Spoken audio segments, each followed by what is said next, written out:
Okay, तो हम कर रहे हैं chapter area related to the circle, exercise 11.1 class 10 CBSE का क्वेश्चन नंबर 9।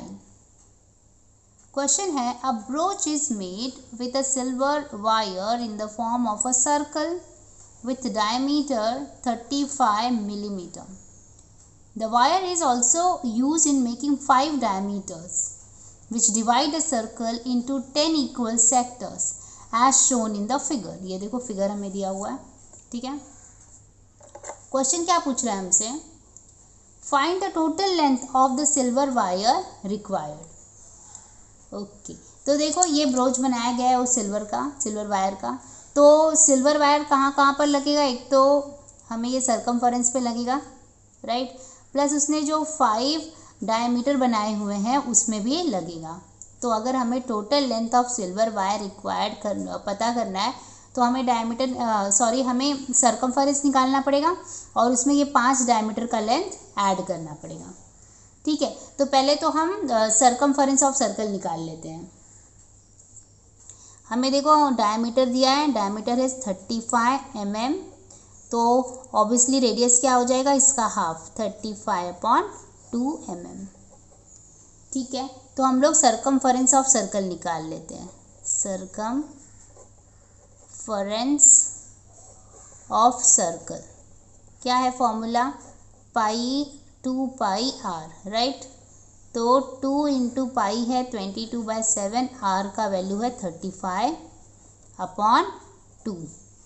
देखो यहाँ से 2 कैंसिल हो जाएगा, ठीक है। यहाँ से 7 1 जा 7, 7 5 जा, तो हमें मिलता है 22 × 5।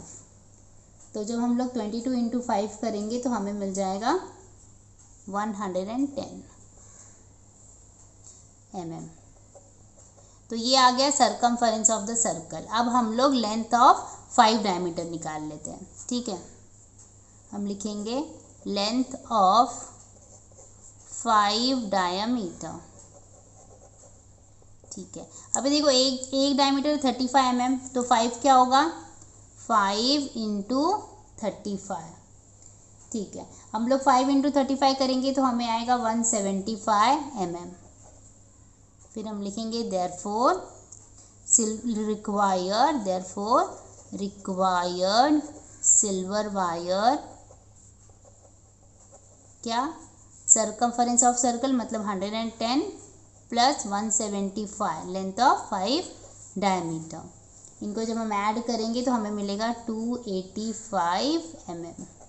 ये क्या आ गया, रिक्वायर्ड सिल्वर वायर, ठीक है। सेकेंड क्वेश्चन में क्या पूछता है, हमें पता करना है area of each sector of the broach. अच्छा, पहले तो देखते थे यहाँ पे सेक्टर कितने हैं। देखो यहाँ पे दिया भी है, okay, which divide a circle into 10 equal sector. तो टोटल सेक्टर हमारे पास कितने हैं, 10 है। तो हम क्या करते हैं कि उसका जो मेजर ऑफ ईच सेक्टर मतलब कितना एंगल बना रहा है हर एक सेक्टर, वो पता कर लेते हैं और फिर हम लोग सेक्टर वाला फॉर्मूला यहाँ पर लगा देंगे तो हमें एरिया ऑफ ईच सेक्टर मिल जाएगा, ठीक है। तो हम लोग क्या करते हैं, लिखते हैं यहाँ पर measure of angle of each sector क्या होता है, 360 को हम लोगों को 10 से डिवाइड करना है, मतलब 36 डिग्री आ जाएगा, ठीक है। अब हम लोग एरिया ऑफ ईच सेक्टर निकालते हैं। Therefore area of each sector क्या है फॉर्मूला, θ/360 × πr²। थीटा है हमारा 36, 360 × पाई है 22/7 और r है 35/2 × 35/2। देखो 36 1 जा और 36 1 जा 0 एज इट इज़, तो यहाँ पर आ जाता है 1/10।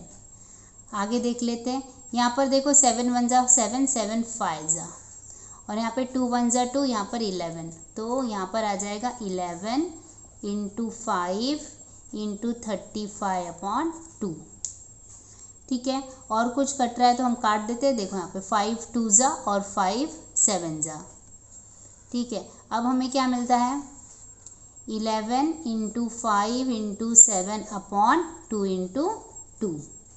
ठीक है, ओके, तो ये मिल जाएगा 11 इंटू 35, 7 5 35 अपॉन 4, मतलब ये हमें मिल जाएगा 385 अपॉन 4, मल्टीप्लाई कर लेंगे तो ये हमारा आंसर होगा। इससे ज़्यादा हम सिंप्लीफाई कर सकते हैं लेकिन टेक्स्ट बुक में यही आंसर है तो फिर हम भी रहने देते हैं इसको। तो ये क्या आ जाएगा, एरिया ऑफ ईच सेक्टर। ठीक है, तो यहाँ पर हमारा क्वेश्चन ख़त्म हो गया है। आई होप आपको समझ में आया है। कुछ भी डाउट हो तो मुझे ज़रूर कमेंट करिए। Thank you.